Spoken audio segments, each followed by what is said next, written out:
Sindh high court Sukkur circuit bench जे justice Zulfiqar Ali Sangi साहब हिदायतूं कयूं आहिनि त जेके लेबर लाइ फ्लैट्स लेबर कॉलोनी तौर ते सखर में तामीर कराया विया आहिनि उन्हनि तां फौरी तौर कब्ज़ो ख़त्म करायो वञे।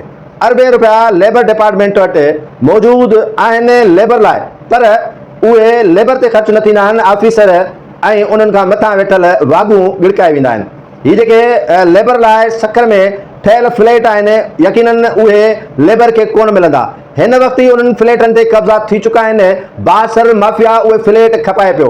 सिंध सॼे जे अंदरि लेबर लाइ जेके कॉलोनियूं फ्लैट ठाहिया विया आहिनि उहे तव्हां सर्वे करे ॾिसो, सुप्रीम कोर्ट जा अहकामात आहिनि, पर उन जे बावजूद बि उन्हनि तां कब्ज़ा ख़त्म न आहिनि थी सघिया।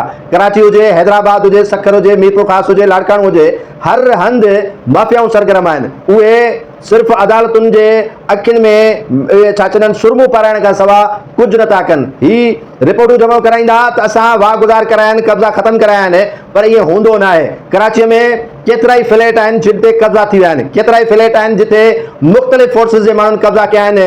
वकीलनि खां वठी मुख़्तलिफ़ डिपार्टमेंट सां तालिक़ रखंदड़नि कब्ज़ा करे उन्हनि ते वेही रहिया आहिनि ऐं उहे पगड़ियुनि ते फ्लैट खपाया विया आहिनि ऐं अञा ताईं उन्हनि खे पगड़ियुनि ते फ्लैटनि खे खपाए पियो वञे ऐं अदालत आलिया खे रिपोर्ट ॾिनी पई वञे त असां काफ़ी फ्लैट वाह गुज़ार कराया आहिनि, ख़ाली कराया आहिनि ऐं कब्ज़ा कुझु आहिनि जेके असां ख़त्म कराईंदासीं। ऐं अदालत जीअं ई हिन मामले ते ख़ामोशी अख़्तियार कंदी उन खां पोइ धड़ाधड़ वरी ॻरी क़ीमत ते जेको आहे सो पगड़ियुनि ते विकिरो कनि। पगड़ियूं जेके थियनि थियूं त कब्ज़े करण खां पोइ 7-8 फ्लैट हिकिड़े बासर शख़्सियत कब्ज़ो कंदी आहे, उन खां पोइ उन्हनि खे सेल कंदी आहे। सेल ईअं त उनजो नालो पगड़ी ॾिनो वेंदो आहे, उनजी जेका एग्रीमेंट ऐं अलॉटमेंट आहे उहा उन न हूंदी आहे, गैर कानूनी हूंदी आहे, पर कब्ज़े जा पैसा वठी करे उतां उहे माण्हू रफू चकर थी वेंदा आहिनि।